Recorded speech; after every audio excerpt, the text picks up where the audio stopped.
ያችኛዋ ገነት ሞት ደገሰች፣ ድንግል ማርያም ሕይወትን ደገሰችልን። ከዚያችኛዋ ገነት ዕፀ በለስ በቅላ ዓለም ሞተባት። ከዚህችኛዋ ገነት ከድንግል ማርያም ክርስቶስ ዕፀ ሕይወት ክርስቶስ ተገኝቶ ዓለም ዳነበት።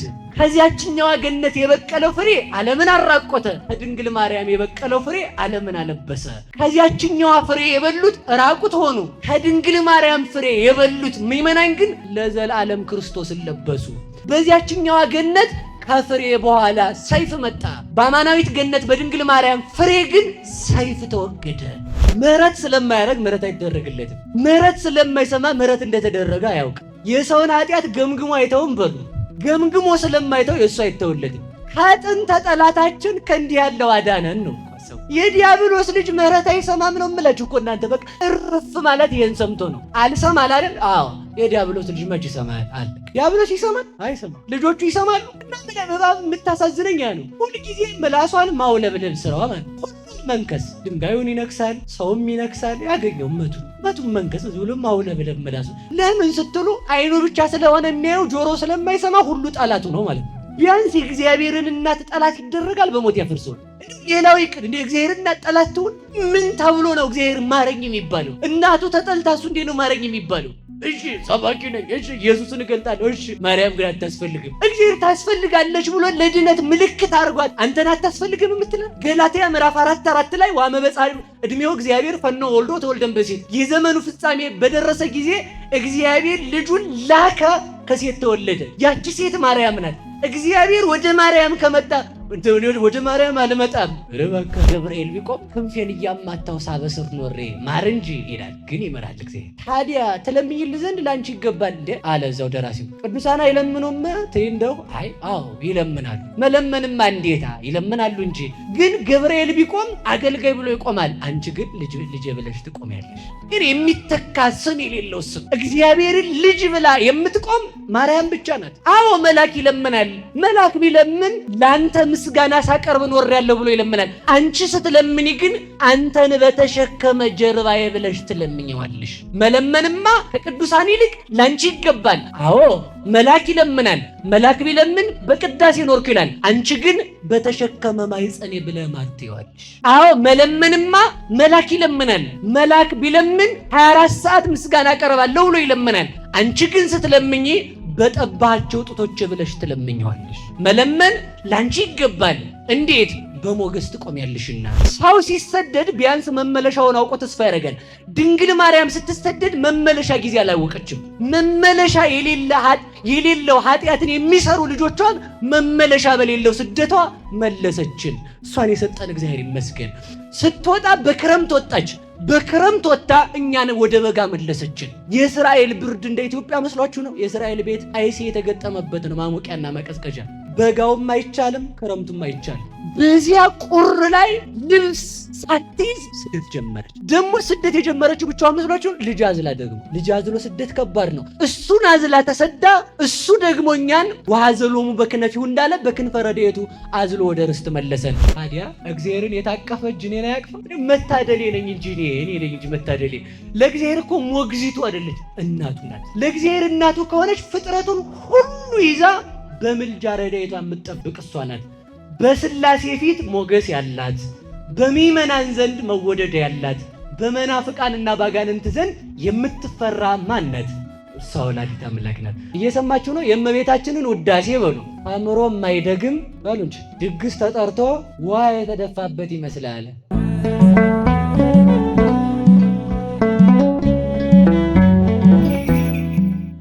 በስመ አብ ወወልድ ወመንፈስ ቅዱስ አሐዱ አምላክ።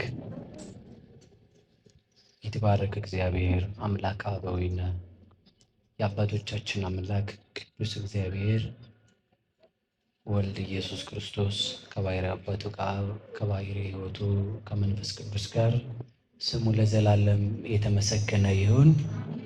እግዚአብሔርን የወለደችልን የሕይወታችን መሶብ ከሞት ወደ ሕይወት ከርኩሰት ወደ ቅድስና ከጨለማ ወደ ብርሃን ከሲኦል ወደ ገነት ከአሳር ወደ ክብር የወጣንባት ሥላሴን ያየንባት ዓይናችን ንጽሕተ ንጹሐን ቅድስተ ቅዱሳን ድንግል ማርያም ወላዲተ አምላክ ስሟ ለዘላለም የተመሰገነ ይሁን።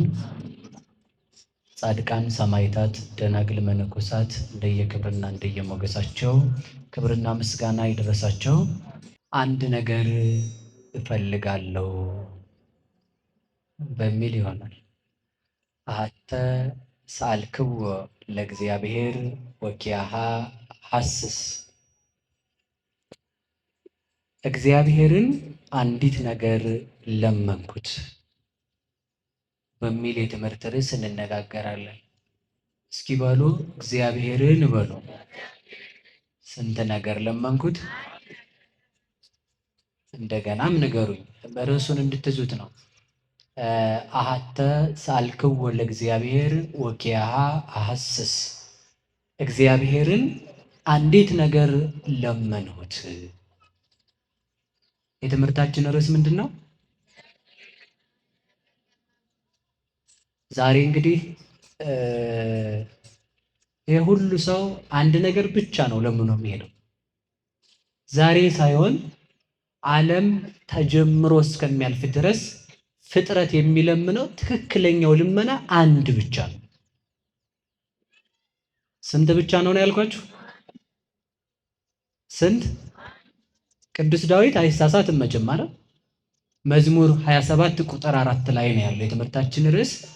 አሐተ ሰአልክዎ ለእግዚአብሔር ወኪያሃ አሐስስ። እግዚአብሔርን አንድ ነገር ለመንኩት እሷንም እሻለሁ። ምንድነው ስንለው እዛው ይመልሰዋል። ከመ እኅድር ቤቶ ለእግዚአብሔር፣ በእግዚአብሔር ቤት እኖር ዘንድ።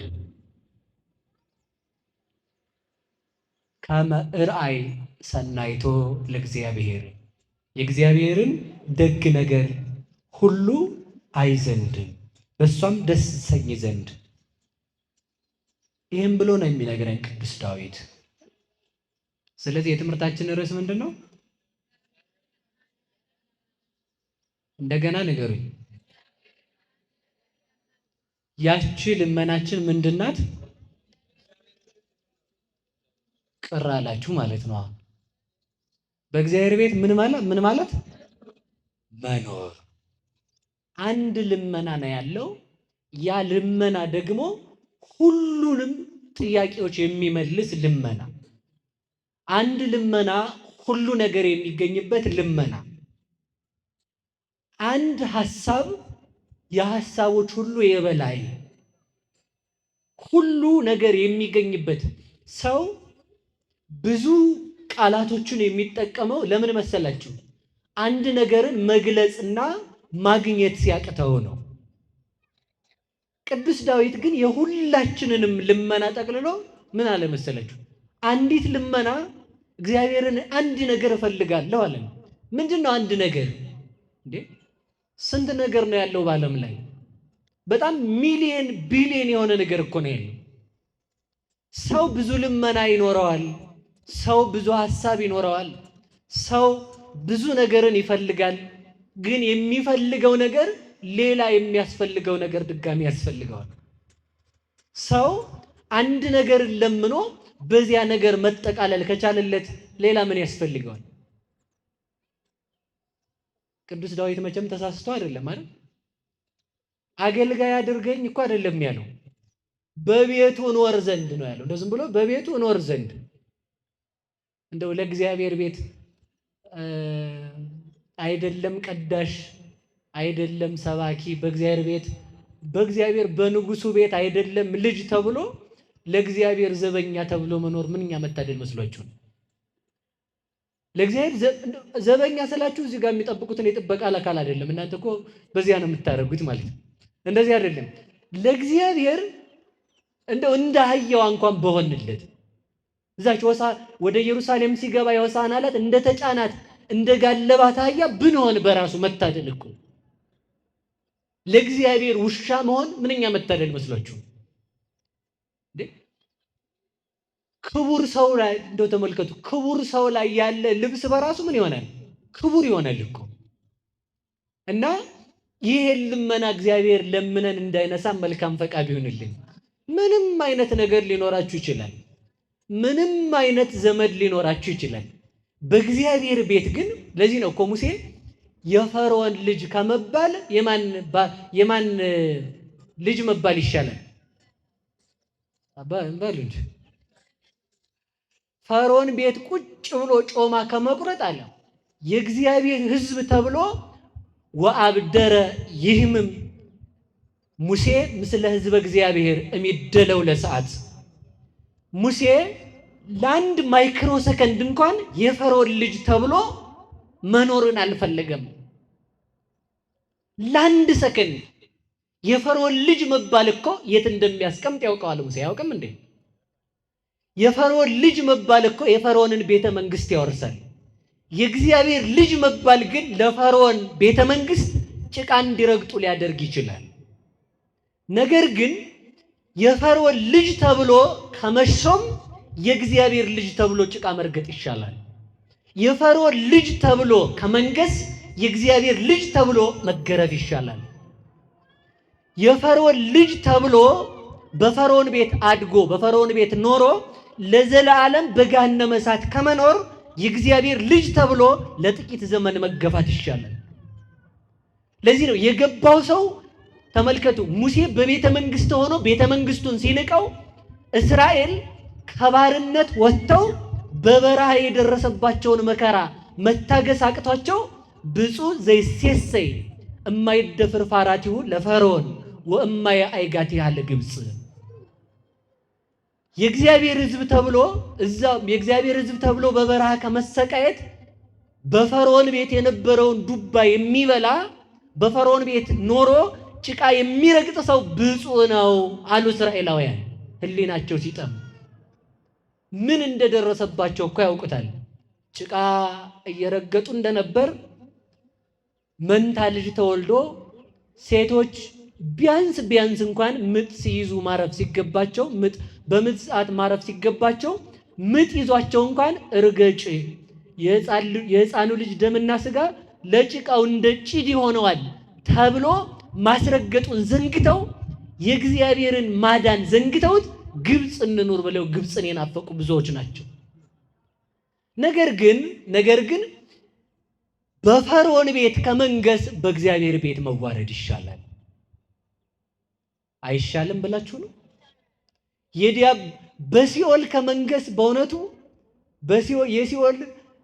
የሲኦል አበጋዝ ከመሆን የእግዚአብሔር ሰራዊት መሆን አይሻልም? እየመረጥን ያለ ነው የትኛውን ነው? አሁን ምርጫችን የትኛው ነው ብላችሁ ታስባላችሁ? ሰው የሚመርጠው የትኛውን ነው? ሲኦልን ነው እየመረጠ ያለው። እግዚአብሔር ማስተዋል ያድለን። ያቺ የማን ቤት ናት አለ? አንድ የምፈልጋት በማን ቤት እኖር ዘንድ ነው? መልሱልኝ እንጂ በደንብ። እግዚአብሔር ይስጣችሁ በቤቱ ያኖረን መድኃኔዓለም።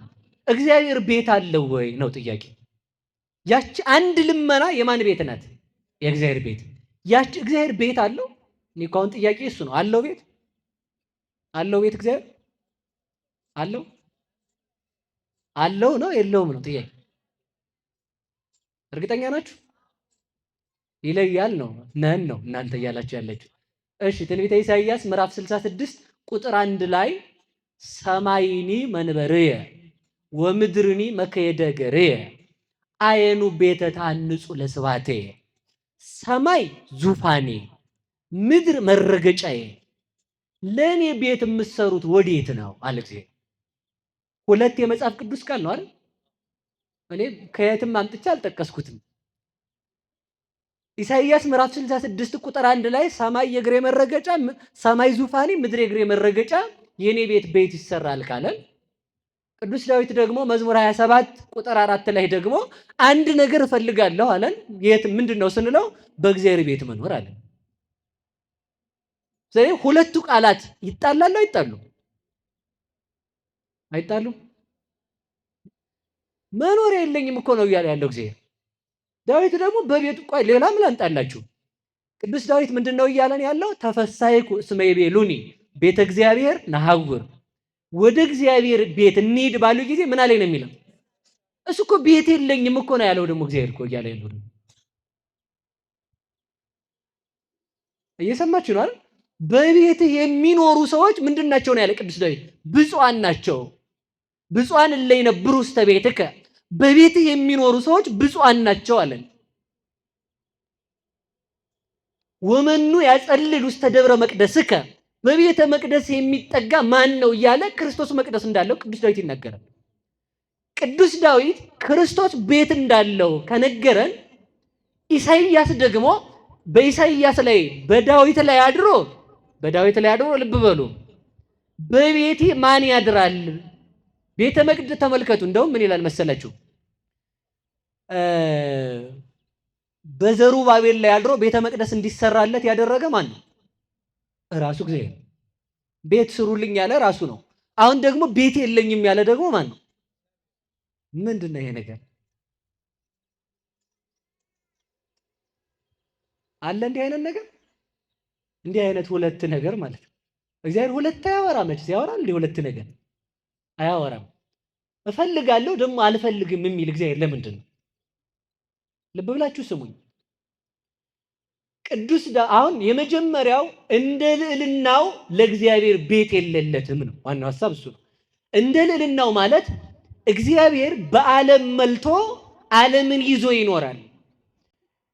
ቤተ መቅደሱን እንኳን ብንሰራለት በእግዚአብሔር ቸርነት ተመልከቱ ትቶናል፣ ዘንግቶናል፣ እግዚአብሔር መኖሪያ የለውም እንዳንል በሁሉ ቦታ የመላ ስለሆነ እንዲህ አድርጋችሁ ቤቴን ስሩልኝ ብሎናል እግዚአብሔር። በዚያው ላይ እንደው እየተናገርኩ በሄድም ጥሩ ነው ብዬ አስባለሁ። አንዳንዴ አሁን ቤተ ክርስቲያን ሲሰራ ቅጥ ያጣ ሆኗል። ቅጥ ያጣ እንደው ውበት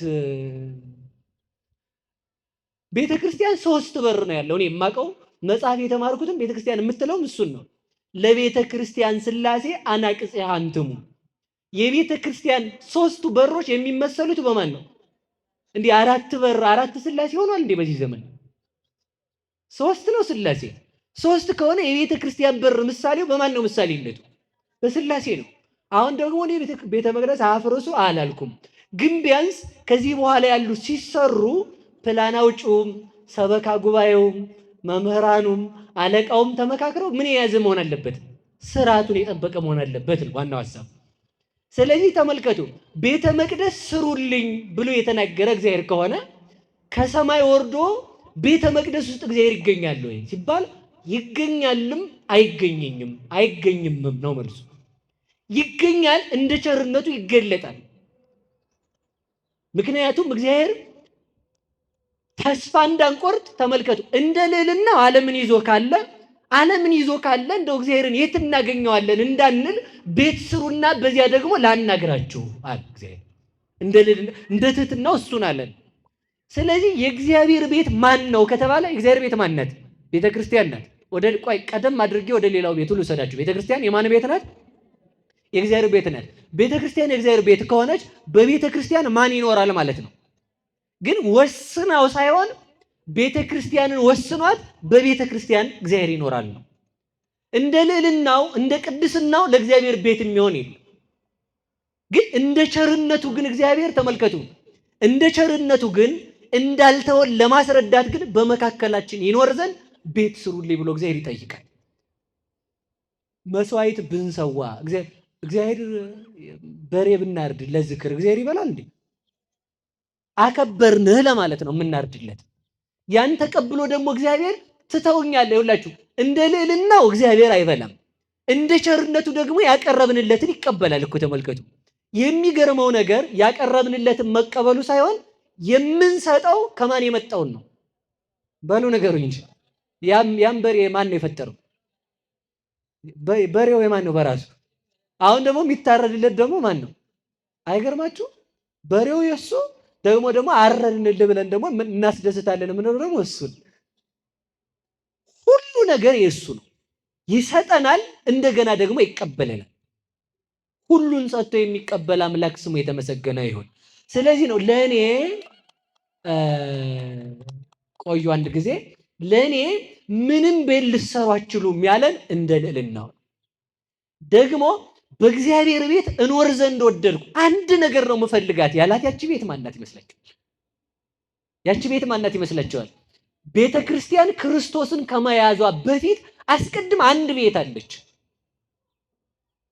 ማናት ያቺ ቤት? ወላዲተ አምላክ ናት። ገብቷችኋል? ያ አንድ ቤት ብቻ ነው የምፈልጋት። እዚያች ቤት ውስጥ ከዚያች ቤት ለመድረስ የማይተጋ ማን ነው? ያቺ ቤት እኮ ሁሉ ያለባት ቤት ናት። ስለዚህ ምን አለ መሰላችሁ የእግዚአብሔር ቤት ማን ናት ትለኝ እንደሆነ ቤተ ክርስቲያን አዎ ናት። ሰማይማ ልብ ብላችሁ ስሙ፣ ሰማይማ ለእግዚአብሔር ቤት ሊሆን እኮ አልቻለም። ለምን? ሰማይ መንበሬ ነው ያለ። መንበሩ ከሆነ ዙፋን ደግሞ መቀመጫ ነው። እግሩ የት ሊወርድ ነው ያሰኛል እኮ። አያችሁ አይደል? እግሩ የት ነው ስንል ደግሞ ምድር ደግሞ የእግሬ መረገጫ ናት አለ። ምድር በመላዋ የእግሩ መረገጫ ከሆነች ሰማይና ምድር ለእግዚአብሔር ቤት ሊሆኑ አልቻሉም ማለት ነው። ቅዱስ ዳዊት ግን እየፈለገ ያለው ማንን ነው ትሉኝ እንደሆነ አንድ ነገር እፈልጋለሁ ወኪያ አስስ ያችን እፈልጋታለሁ። ያችን ምንድናት ትለኝ እንደሆነ የእግዚአብሔር ቤት ናት። የእግዚአብሔር ቤት ደግሞ ከድንግል ማርያም በቀር ማን አለ? ማንም ሊኖር አይችልም። ማንም ሊኖር አይችልም። ጥያቄ ልጠይቃችሁ። እንደው ቆይ ባጭሩ ሰው ቤት ውስጥ አደረ የሚባለው መጥቶ እንደው ቢያንስ መኪናውን እኮ ይዞ አይገባም። ግቢ ነው የሚያቆመው አይደል? ግቢ ላይ ነው አስቀምጦት የሚገባው መኪናውን። ሰው በቤቱ አድሮ ቤቱ ካሰኘ 9 ወር ከ5 ቀን ፍጥረታትን ሁሉ በመሃል እጁ እንደያዘ በማህፀኗ ያደረባት ድንግል ማርያም ናት እንጂ እግዚአብሔር ቤት ፍጥረትን ሁሉ እንደያዘ በማህፀኗ ያደረባት ሰፊ ቤት። ግብረ ሐዋርያት ምዕራፍ 10 ላይ መንጦላይት ስፌት ይላል። ሰፊ መጋረጃ። ቅዱስ ጴጥሮስ ያያት ሰፊ መጋረጃ ተመልከቱ። ይህን ሲተረጉሙት አባቶቻችን ምን ይላሉ? ቅዱስ ጴጥሮስ ርቦት ሳለ ምግቡን እስከሚያዘጋጁለት ቅዱሳን ወሬ ስለማይወዱ መጽሐፍ ለማንበብ ወደ ሰገነት ወጥቶ ተቀመጠ ይላል። ምን ለማንበብ? ከዛ እዛ ሲያነብ ርቦት ነበር። እንግዲህ ተመልከቱ። ርቦት ሳለ ተደሞ መጣበት። ከዛ እያነበበ ሲደመም ከሰማይ ሰፊ መጋረጃ በአራት ወገን ተዘርግታ በውስጧ የእንስሳ ስዕል፣ የወፍ ስዕል፣ የአራዊት ስዕል ተስሎባት 3 ጊዜ ወደ መሬት ወርዳ 3 ጊዜ ወደ ሰማይ ስትወጣ አያት። መልአኩ ተከትሎ መጥቶ ነበር መጋረጃዋን። ጴጥሮስን እንዲህ አለው። ጴጥሮስ አለው። አቤት አለ። ተንስ ህርድ ወብላ። ጴጥሮስ ተነሳና አርደህ ብላ አለው። ደግሞ ጣቱን የሚያሳየው ደግሞ ወደ አሳማ ነው። እንዲህ ያለ ነገር አሳማውን በጣቱ እያሳየ ከመጋረጃ ውስጥ ተነስና አርደህ ብላ ይለዋል። ጴጥሮስ ምን አለው? ይበላይኩ ግሙራ ዘኢኮነ ንጹሃ፣ ንጹህ ያልሆነ ነገር በልቼ አላውቅም አለ። ከዛ መልአኩ ምን አለ መሰላችሁ? ዘእግዚአብሔር አስተናጽሐ ኢታስተራኩስ አንተ፣ እግዚአብሔር ንጹህ ያደረገውን ለምን የምታረክሰው አለው። ሊቃውንት ይህን ሲተረጉሙት ተመልከቱ። ሰፊ መጋረጃ የተባለች ድንግል ማርያም ናት። ሰፊ መጋረጃ ማለት ከሰማይ ስትወርድ ማየቱ ተመልከቱ። ድንግል ማርያም ከእግዚአብሔር የተሰጠናት ሀብታችን ናት። ምድራዊ ሰው የወሰናት አይደለችም። ልብ ብላችሁ ስሙ። እንዲህ ያለ ስም እንዲህ ያለ ከሰማይ የወረደ መጋረጃ ታይቶ አይታወቅም።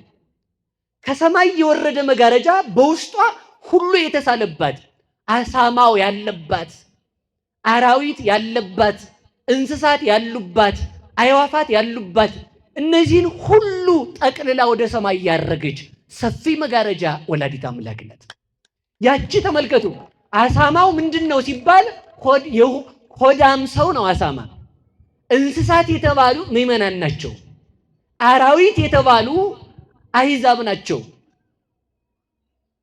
አዕዋፍ የተባሉ ካህናት ናቸው። ለወፍ ርስት የለውም፣ ለካህናት ርስት የላቸውም።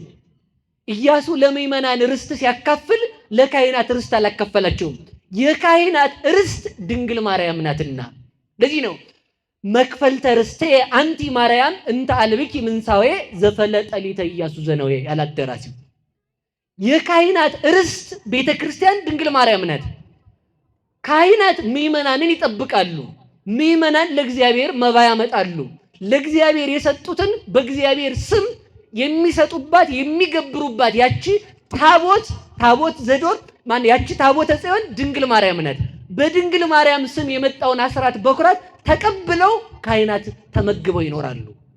የአዕዋፋት ርስት የተባለችው ማናት? ወላዲተ አምላክ ናት። እነዚያ ስጋ የሚበሉት ደም የሚጎነጩ አራዊት የተባሉት ደግሞ እነሱ ማን ናቸው? ከሃዲያን ናቸው። እነዚህን ሁሉ ሰብስባ አረገች ነው። ድንግል ማርያምን በእናትነት የቀረባት ሁሉ ወደ ሰማይ ለማድረግ ይበቃል።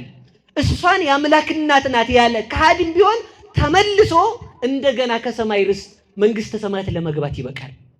እንስሳትን ያዘች ምእመናን ናቸው።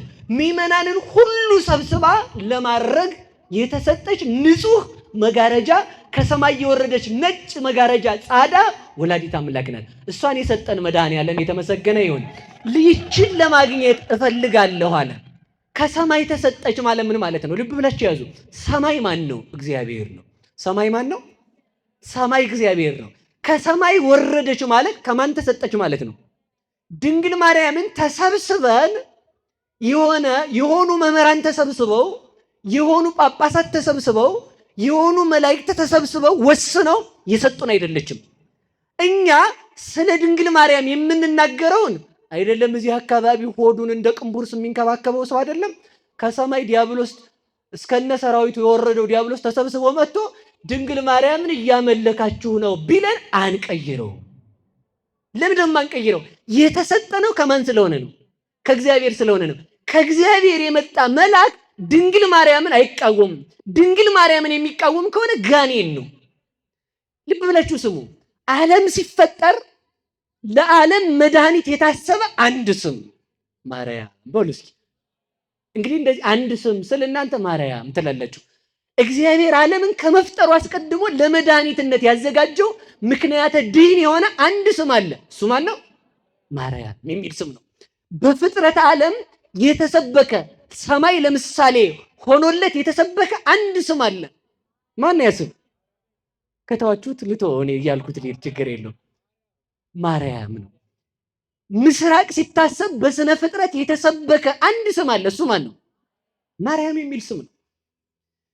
ልብ ብላችሁ ስሙ። ነቢያት ትንቢት የተናገሩለት አንድ ስም አለ። እሱ ማን ነው? እግዚአብሔር ይወርዳል ይወለዳል አይደል? ይወርዳል ይወለዳል ተብሏል። ከማን ነው የሚወለደው? በሏ ስሙ። ያን ስም መጥራት እኮ ያ ስም ነው። ተመልከቱ። ይህ ከሆነ ልብ ብላችሁ ስሙ። ነቢያት ትንቢት የተናገሩለት አንድ ስም አለ። እሱ ማርያም የሚል ስም ነው። አዳም ተስፋ ያደረገው አንድ ስም አለ። እሱም ማርያም የሚል ስም ነው። ነቢያት ሞተው ዘመን ገርቷቸው ያንቀላፉለት አንድ ስም አለ። እሱም ማርያም የሚል ስም ነው። መልአክ አክብሮ ከሰማይ ተልኮ እጅ ሊነሳው ጸጋን የተመላ ብሎ የመሰከረለት ስንት ስም አለ? ስንት ስም አለ? ያ ስም ማን ነው? ማርያም የሚል ስም ነው። በጊዜ ተዋህዶ በድህነት ጊዜ እግዚአብሔር ለእናትነት የመረጠው አንድ ስም አለ። እሱ ማን ነው? ማርያም የሚል ስም ነው። በጊዜ ተዋህዶ አብ ለማደሪያነት ወልድ ስጋን ለመዋሃድ መንፈስ ቅዱስ ለማንጻት ለእግዚአብሔር ቤት ለመሆን የተመረጠ አንድ ስም አለ። እሱ ማን ነው? በጊዜ ተዋህዶ ፍጥረታትን ሁሉ ይዞ ንጉስን ከነሰራዊቱ ከተማ እንደሚይዘው ፈጣሪን ከነፍጡሩ የያዘ አንድ ስም አለ። እሱ ማርያም የሚል ስም ነው። ፍጥረታት ሊጠራበት የማይችል አንድ መተኪያ የሌለው ስም አለ። እሱ ማን ነው? በሉ ንገሩኝ እንጂ። ማርያም የሚል ስም ነው። ያ ማርያም የሚል ስም እግዚአብሔር በብቸኝነት የሚጠራው ስም እሱ ምንድነው? ለእግዚአብሔር እናት መሆን ከማርያም በቀር የተቻለው የለም። መተኪያ የሌለው ስም አንድ ስም ነው። እሱ ማርያም የሚል ስም ነው። ማርያም የሚለው ስም የእግዚአብሔር እናት በመባል ሊተካው የሚችል ፍጥረት የለም። ያ ሊተካ የማይችለው ለፍጥረታት ሁሉ እናት በመሆን የተሰጠ ስም አለ። እርሱ ማርያም የሚል ነው። ይህን ስም ነው ቅዱስ ዳዊት ምንድን ነው ያለ? በእግዚአብሔር ቤት እኖር ዘንድ አንድ ነገር እፈልጋለሁ። ይህን ስም ነው ዳዊት የፈለገው። አንድ ስም አለ ለጨለማው ዓለም ብርሃን የሚወጣበት፣ እርሱም ማርያም የሚል ነው። አንድ መድኃኒትን የሚወጣበት አንድ ስም አለ፣ እርሱም ማርያም የሚል ነው። ለረሃብተኛው ዓለም መሶብ የሆነ አንድ ስም አለ፣ እርሱም ማርያም ነው። ድርቅ ለመታው ዓለም ዝናብን የያዘ አንድ ስም አለ፣ ዝናብን የያዘ ደመና አንድ ስም አለ፣ እርሱም ማርያም የሚል ነው። የእግዚአብሔር ቃል ተመልከቱ፣ የእግዚአብሔር አብ አካላዊ ቃል የተጻፈበት አንድ ስም አለ፣ እርሱም ማርያም የሚል ነው። ማን ነው የሚለው? በሞቴ ንገሩኝ። ማርያም የሚል ስም ነው። ልብ ብላችሁ ስሙ እስኪ።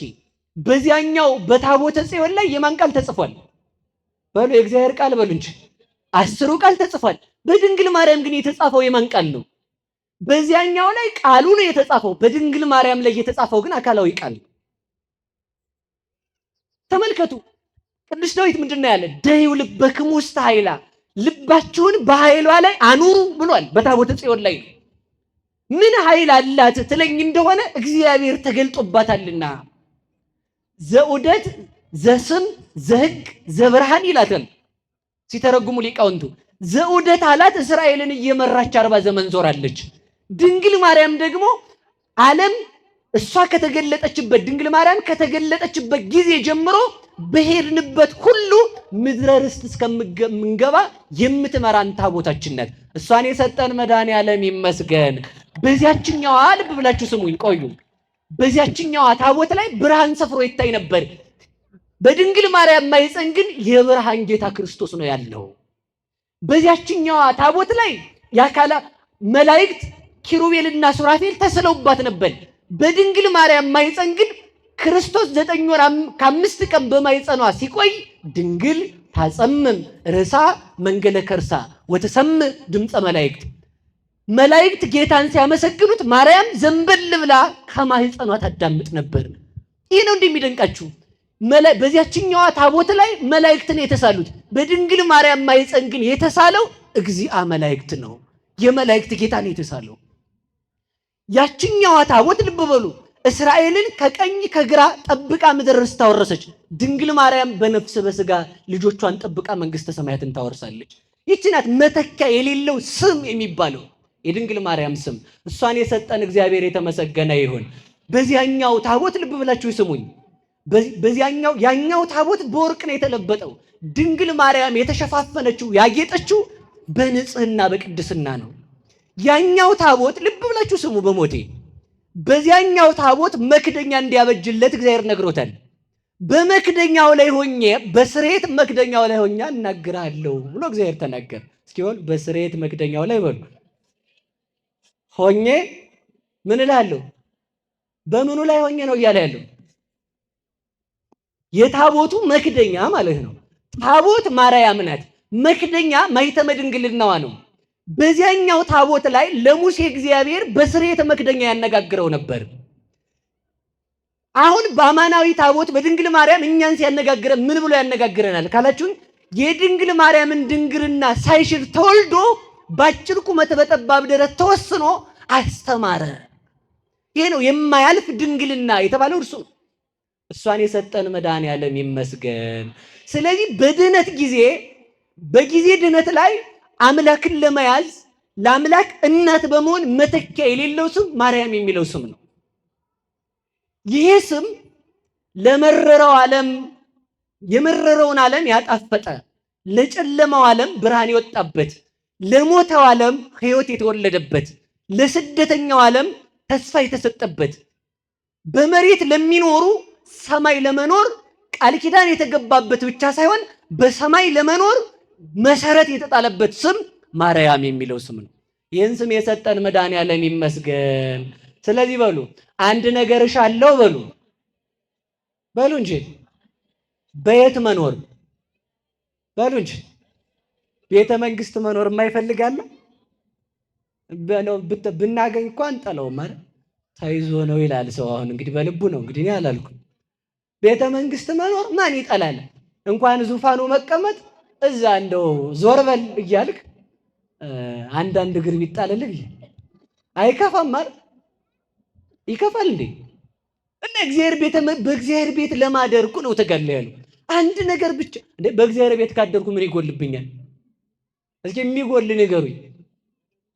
እስኪ አሁን ይሄን ሳትለምኑ እንዳትሄዱ በሞቴ። በማን ቤት መኖር ነው? ያቺ እግዚአብሔር ቤት ማናት ነው ያልኳችሁ? ከድንግል ማርያም በቀር እግዚአብሔር ቤት አለው ወይ? ልብ ብላችሁ ስሙኝ። ታዲያ ያቺ እግዚአብሔር ቤት ማርያም ከሆነች ወደ ማርያም የቀረበ ሁሉ ማንን ያገኛል? በሉ ንገሩኝ። ወደ ቤተ መንግስቱ የተጠጋ ሁሉ ወደ ማን ይደርሳል? ወደ ንጉሱ እንደሚደርስ ወደ ቤተ መንግስቷ ወደ እግዚአብሔር ቤተ መንግስት ወደ ድንግል ማርያም የቀረበ ወደ ማን ይቀርባል?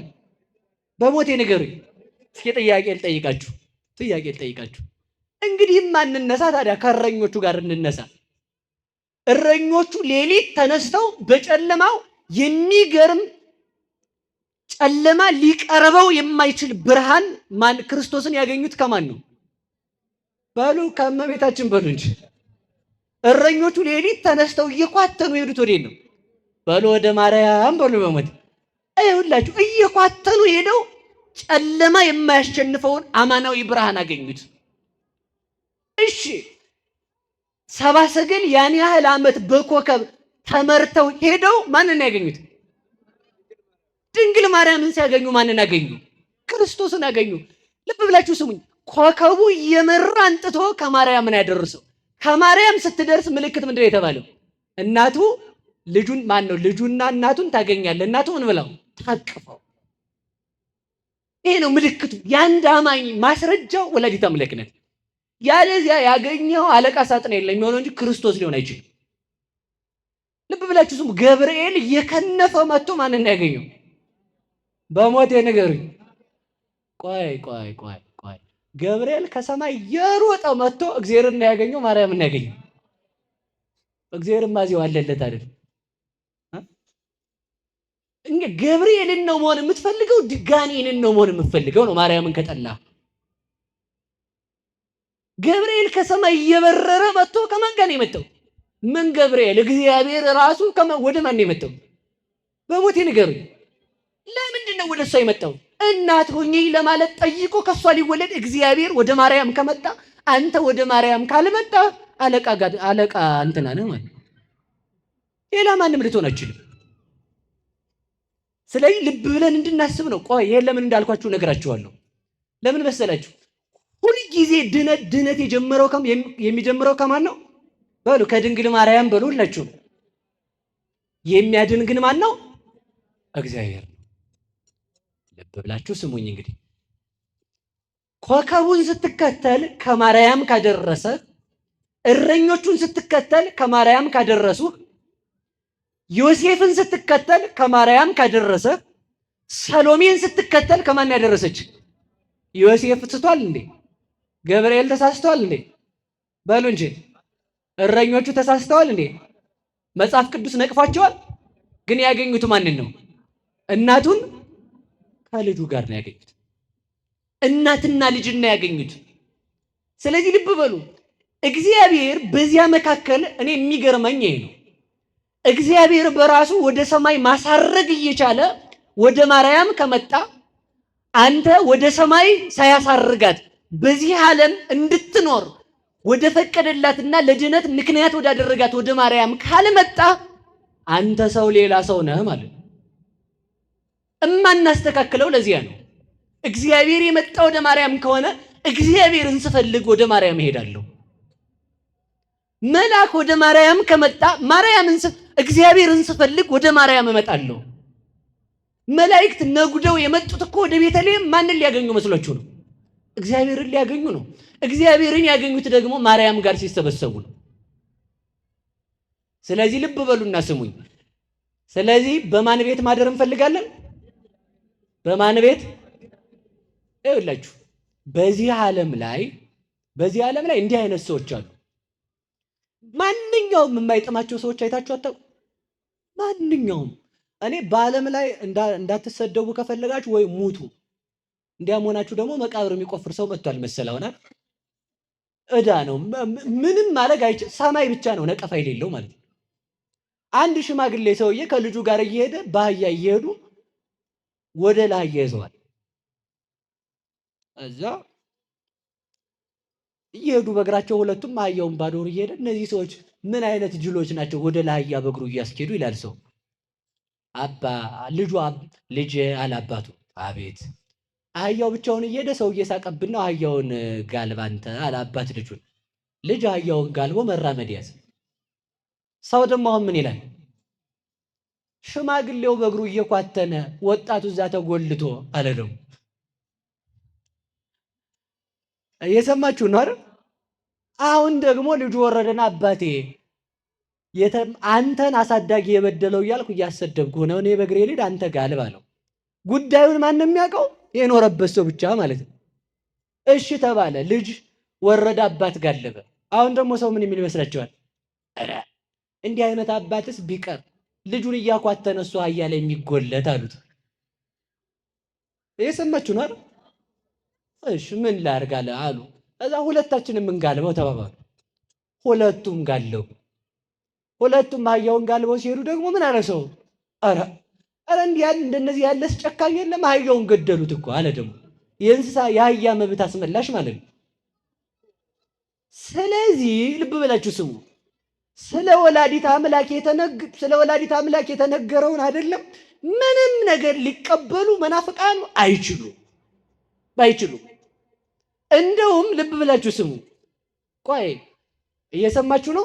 እስኪ ወላዲት አምላክ በሉ እንጂ በደንብ። ይህ ማርያምን ማምለክ ነው። ልጇ አምላክ ካልሆነ እንግዲህ ምን ልትላን? ወላዲተ ሰብ ትላት ላቲሰባት ክብር ይግባት። ይህ መመለክ ነው ካልክ ምን ልትል ነው አንተ ታዲያ? ነው አሁን ይሄ ለዚህ ሰው ማለት ነው። ወላዲት አምላክ ብለህ ካላመንክ ኢየሱስ ጌታ ነው ብለህ የምትሰብክ አንተ ማን ነህ ነው? ይህ መመለክ ከሆነ አንተ ከደነቆርክ፣ ይሄ ማምለክ ከሆነ በአንተ ቤት ወላዲት አምላክ ብለን እናምናለን። ምንም አታመጣም። በቃ እኛ ጅቦች ስለጮሁ ምን ደነግጥ አይደለንም አይደል? ከትችት ሰው አይወጣም ነው የምላችሁ። በህይወታችሁ መስመር ሁሉ እኮ ስትሄዱ ነው። ስታገቡ ለሴቲቷ መልት ወጥቶላት ሀብት ሲመጣ እንዲህ አድርገህ ነው ተብለህ ሲያምርብህ፣ ይኸው ሰው ድሃ ሲሆን ያለው ሀብት ከጠፋ ሰርቆ እግዚአብሔር ፈረደበት ይላል ሰው አይልም? ሰው ብላችሁ ደግሞ ባለ ሀብት ከሆነ አስጠነቋቁሎ ነው እንጂ ይላል። ደግሞ የፈረደበት ስርቆት አለ። ሰርቆ እዚህ የሚባለው ድርጅት ነበር ይባላል። ማንኛውም ነጭ ለብሳችሁ ብትመጡ ቄሴ ይላል ሰው። ደግሞ አስፋልት ላይ ደግሞ ራቁታችሁን ብትሄዱ የገሌ ልጅ አብዶ ይላል ሰው። እናንተ ደህናውን ብቻ ምረጡ ነው ሐሳቡ እኮ እሱ። እየሰማችሁ ነው? አሁን ለማንኛውም መስማማት አንችልም። ብርሃን ለጨለማ ሊስማማ አይችልም። ድንግል ማርያም ለሰይጣንና ለመናፍቅ ልትጣፍጠው አትችልም። እግዚአብሔር ላልጣፈጠው ጋኔን የእግዚአብሔር እናት እንዴት ትጣፍጣለች? ፈጣሪውን ተመልከቱ። ምህረት ለማያደርግ ለዲያብሎስ የምህረት እናት እንዴት ትጣፍጠዋለች? ምህረት ለማያደርግ ለዲያብሎስ ልጆች የምህረት እናት እንዴት ትገባቸዋለች? ምህረት ለማይሰማው ለዲያብሎስ የድንግል ማርያም ወላዲት አምላክነትና አማላጅነት እንዴት ይገባዋል? ምህረት ለማይሰማው የማይሰማ የዲያብሎስ ልጆች ለሆኑ የድንግል ማርያም አማላጅነት እንዴት ይታያቸዋል? ድንግል ማርያምስ እንኳን ለሰው ለውሻ የምታዝን እናት ናት። እስኪ በሉ እንኳን ለሰው በሉ ለውሻ ታዝናለች በሉ። ሰው እኮ ውሻ ቢመጣ እኮ አጥረግርጎ ክፋቱን አላያችሁትም? ሰው ውሻ በዚህ አልፎ እየመጣ በቃ አላማ ነው የሚያደርገው። በለው እስኪ ቆይ መተው አናቱን ልበለው ልሞክር ይላል ሰው። ለውሻ መራራት ያስፈልጋል። ድንግል ማርያም ግን ውሃ ጠምቶት ሲመጣ ውሻው ምንድን ነው ያለችው? እግዚአብሔር ከመፍጠር ያልናቀውን እንዴት እኔ ንቀዋለሁ ማለች። ተመልከቱ። ለውሻ የሳሳች እመቤት ለገብረ ማርያም አትሳሳም? ለአስካለ ማርያም አታማልድም? ታማልዳለች እንጂ ደግሞ አንተ እንኳን ቢራ ስገለብጥ ሆድክን ገልብጠ እያመሻ አማልዳለሁ ብለህ ትለፈልፋለህ። እውነቴን እኮ ነው። እንኳን እግዚአብሔርን የወለደች አንድ ሰው ይለምን አይደል? ሰውን አብርሃም እግዚአብሔርን አልለመነው በሉ ለመነው ታለበል እንጂ አልለመነው ለመነው። ከአብርሃም የአብርሃም እመቤት ታንሳለች? መላእክት እግዚአብሔርን አይለምኑትም? በሞቴ ከመላእክት የመላእክትን ጌታ የወሰነች ታንሳለች? ሙሴ እግዚአብሔርን አልለመነው? ሙሴ በእግዚአብሔር ፊት በመርገም ያለ ሙሴ በእግዚአብሔር ፊት ሞገስ ካገኘ በእናትነት ያለች ማርያም ለምንድን ነው ሞገስ የሌላት? ስለዚህ ተመልከቱ፣ ሁሌም ቢሆን ይኸውላችሁ ማለት ያለብን እኔ የድንግል ማርያም ትህትናዋ ይሄን የሚገርመኝ ሁልጊዜ አጥርታ የምታይ ማለት ነው። ሰው ውሻት እዚህ ቢለው ምንድነው የሚለው? እንዳይሞት ላጠጣው ነው ካለ፣ እሷ ግን ምንድነው ያለችው? እግዚአብሔር ከመፍጠር ያልናቀውን ያልዘነጋውን እኔ የምዘነጋ ማን ነኝ? ተመልከቱ። ከዚህ በላይ ሩህሩህነት አለ? ለሰው ማማለዱን ተውት፣ ሙት ማስነሳቱን ተውት፣ ለዓለም ጠበቃ መሆኑን ተውት። እስኪ ድንግል ማርያም ለፍጥረታት የምትራራ ናት። ለምን? የእግዚአብሔር እናት ናትና በሉ። እስኪ የእግዚአብሔር እናት ናትና በሉ። እግዚአብሔር ርሩ እንደሆነ እሷ ደግሞ በተሰጣት ጸጋ ለፍጥረታት አዛኝ ናት። ወላዲት አምላክ ለሁላችን ትዘንልን፣ ለውሾች ልብ ትስጣቸው፣ የጠፉትን ትመልሳቸው። ያለዚያ ግን ቀጥታ የምነግራችሁ ነገር ይሄድ ነው። ሰሞኑን እኮ እንደው አንድ ሰው ልኮልኝ እኔ ሊቀ ሊቃውንት እያሉኝ ነው መሰል ሰዎቹ። ሊቀ ሊቃውንት ግሩም የሚባለውን ሰውዬ ፍቅረ ማርያም ብለነዋል ይላል። ተመስገን በሉ፣ ተመስገን በሉ፣ ተመስገን። ይሄ ከሆነ እቀበለዋለሁ ብዬ ነው። እኛ ክርስቲያን የሚል ስም ይወጣልን የስድብ ስም እንደሆነ ታውቃላችሁ። ክርስቲያን መባል እነዚያ የክርስቶስ ተከታዮች ክርስቲያኖች ሲሏቸው ይሄ ስም ተስማምቶናል አሉ። እስኪ በሉ ይሄ ስም በሉ ተስማምቶናል። ምንድነው ስማችን? በሉ ክርስቲያን በሉ እንጂ ፍቅረ ማርያም መባል የማርያምን ፍቅር አርጎት ነው። አንተ ፍቅረ ዲያብሎስ ነህ። አዎ እኛ ፍቅረ ማርያም ነን። በቃ ነን እኮ ነው መልስ። ግልጽ ነው ሐሳቡ። ነን። አዎ ነን። እና ይኸውላችሁ ከቃሉ ጋር ናችሁ። በእግዚአብሔር ቤት በሉ ምን ል ዘንድ አንድ ልመና በሉ ሁላችሁ በሕይወት ዘመን ሁሉ ያቺ ማናት በሉ ንገሩ። እሷ የተጠጋ ማን ይነካዋል? እስኪ እንደው ልንገራችሁ፣ ከድንግል ማርያም ስር የተጠጋን ሰው ረሃብ እንዳያወጣው ልጇ ህብስት፣ ድርቅ እንዳይመታው ልጇ ዝናብ፣ ስደት እንዳያንገላታው ልጇ ርስት፣ ራቁት እንዳይሆን ልጇ ልብስ፣ እንዳይጨልምበት ልጇ ብርሃን፣ እንዳይመረው ልጇ ጣፋጭ ለልብ የሚጣፍጥ፣ እንዳይደነቁር ልጇ እውቀት፣ እንዳይሞት ልጇ ሕይወት፣ እንዳያልፍ ቦታ እንዳይጠበው ልጇ ሀገር፣ ዘመድ እንዳያጣ ልጇ የፍጥረታት ሁሉ ጌታ። ምን ሊጎልበት ይችላል? ድንግል ማርያምን የተጠጋ እና ከዚህች ሀገር ያልተጠጋው ከየት ልትጠጋልህ ነው? እስኪ ከዚህች ሀገር እጠጋለሁ በሉ። ወላዲተ አምላክ በመላ ዘመናችን ከሷ አቅፍ አታጥፋል። እግዚአብሔር መጥቶ የተጠጋባት ከሆነች እኔ ብጠጋ ነው እንደሚገርም ዋ ለእግዚአብሔር ጡት እየመገበች ያሳደገችውን ገብረ ማርያም የሚባለውን ሰውዬ እየመገበች ብታሳድገው ነው እንደሚደንቅ። ድሮውንስ የት ልጠጋ ነው? እግዚአብሔር የተመገበውን ነው መመገብ ያለብኝ። ዲያብሎስ የተመገበው ነው። ያ ነው እኮ ተመልከቱ። ወላዲተ አምላክን የሰጠን መድኃኔዓለም ስሙ ይመስገንልን። በዚህ በሕይወቴ ዘመን ሁሉ ወደዚያች እሄዳለሁ አለ። እግዚአብሔርን የምለምነው ልመና በቤቱ ኖር ዘንድ ነው። ያቺ ቤቱ ወላዲተ አምላክ ናት። የእግዚአብሔር ቤት ፍጥረታትን ሁሉ ወስኖ በመካከሏ የተገኘባት ቤት። እንዲች አይነት ቤት ታይታ አይታወቅም። ሰማይ ለእግዚአብሔር ቤት ሊሆን አይችልም። ማርያም ግን ለእግዚአብሔር ቤት ሆናለች። ሰማይ ለእግዚአብሔር ቤት ይሆናል ከሆነም በረድኤት ነው። ከድንግል ማርያም ግን ያደረው በምንድን ነው? በአካል።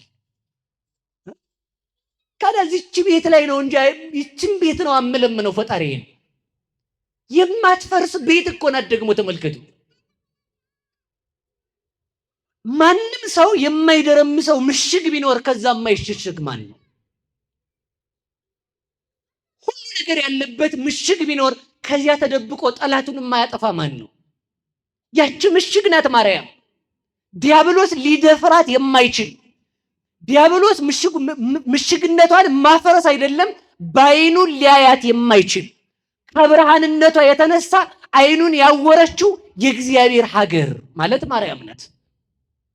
ኢዮብ ያለውን አልሰማችሁም እንዴ?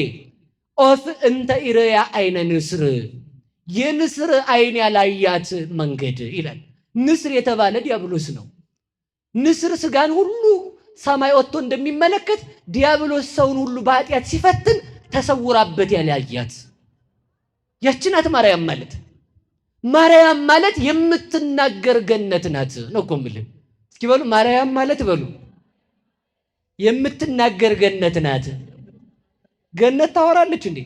ገነት ይች እናንተ ሰፈር ያለችው አይደለም። እሷማ 40 ክንድ ነው ምላሷ። እንዳትቆጭ አንቺን አላየሁሽም። እሺ ስለማላቃችሁ ገነት የምትባሉትን አትቆጡኝም ብዬ አስባለሁ። እሷማ ስለፈልፍ ነው የምትለው። ያችኛዋ ገነት እኮ አላወራችም። ሲፈረድብን ዝም ነው ያለችው። ወላዲተ አምላክ ገነት ነባቢት ግን ከፍርድ የምታድነን አልሰማችኋትም? ጠላ የላችሁም እኮ የምትል እኮ ናት። ጠላው እኮ አልቋል ብላ ለሆድ ለሚያልፈው ወይን እንኳን የምታስብ ጊዜ ገና ነው አላት። ደግሞ እሱ ምን ማለት መስሏችሁ ነው? የምሰቀልበት እኮ ጊዜ ገና ነው። 3 ዓመት ከ3 ወር አስተምሬ ነው። ይሄኛውንም ግን ላርገው አላት። ከአንቺ ጋር ምን አለኝ? ይሄ የሚጠቀሳል እንትና ሰፈር። እስኪ በሉ ከአንቺ ጋር ምን አለ ይበሉ። ያንቺ ልጅ ተብዬ እናት አባቱን ያላከበረ ይገደል ብዬ እየሰራው ከሆንኩ ከአንቺ ተወልጄ አንቺን ካላከበርኩ እኔ ምንድን ነኝ ማለቱ ነው። ትእዛዝሽን እሰራለሁ እንጂ ጊዜ ግን ገና ነው ማለት አንቺም ታውቂያለሽ። ገና 3 ዓመት ከ3 ወር አስተምሬ ከዚያ በኋላ ነው የምሰቀለው። እስከዚያው ግን ይህን የሚጠጡት ብላ ተመልከቱ።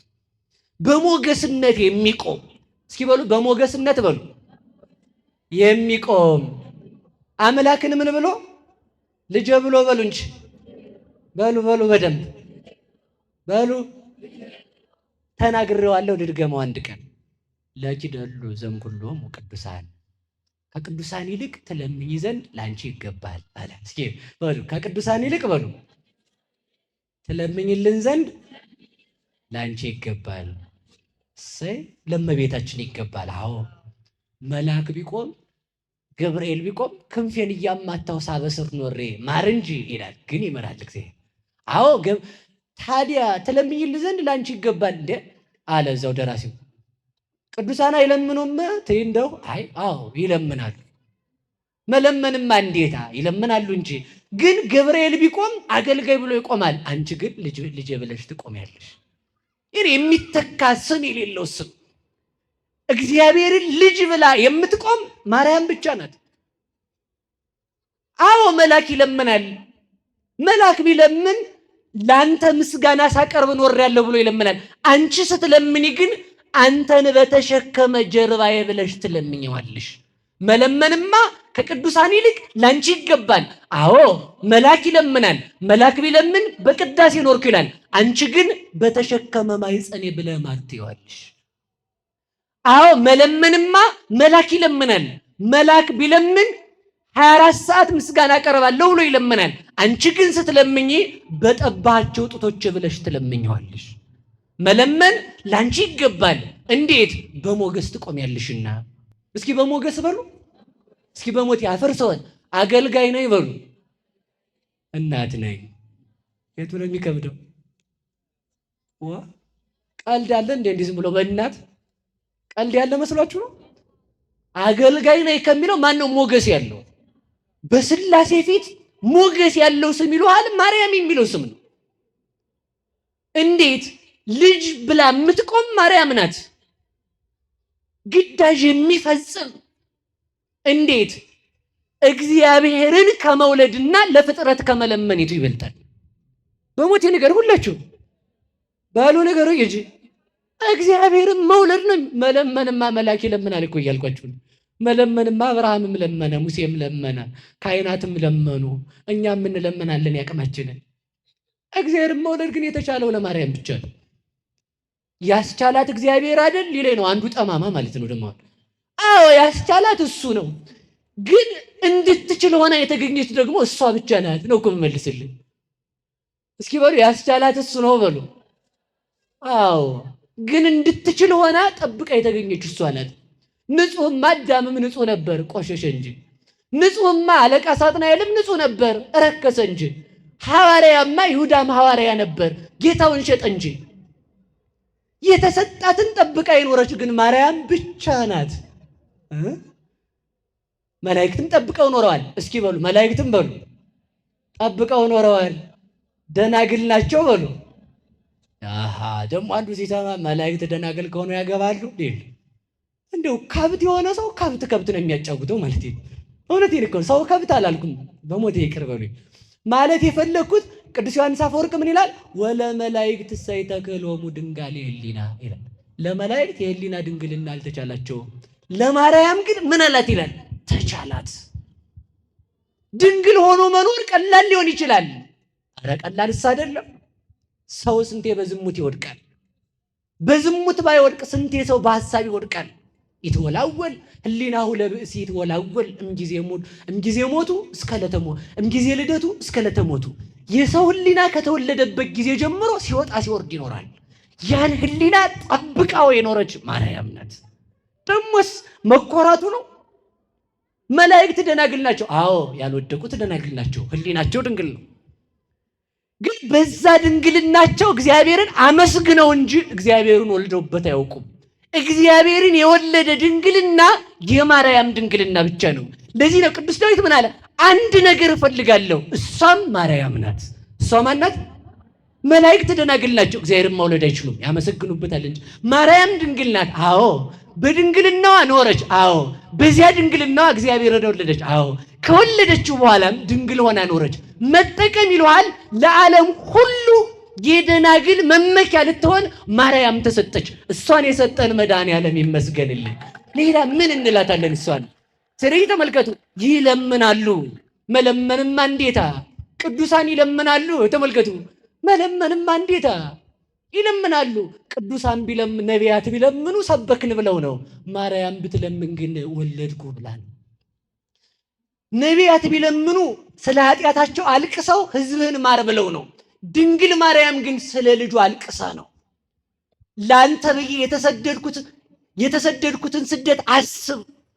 ስለ አንተ ብዬ በድንግልና ጸንሼ በዝሙት ጸነሰች ተብዬ የተሰደብኩትን አስብ። የኔን ስድብ አስበህ የልጆችን ስድብ አርቅ ትለዋለች መድኃኔዓለምን። እንዲህ ብላ የምትለምን ወላዲተ አምላክ ናት። እሷን የሰጠን መድኃኔዓለም ይመስገን።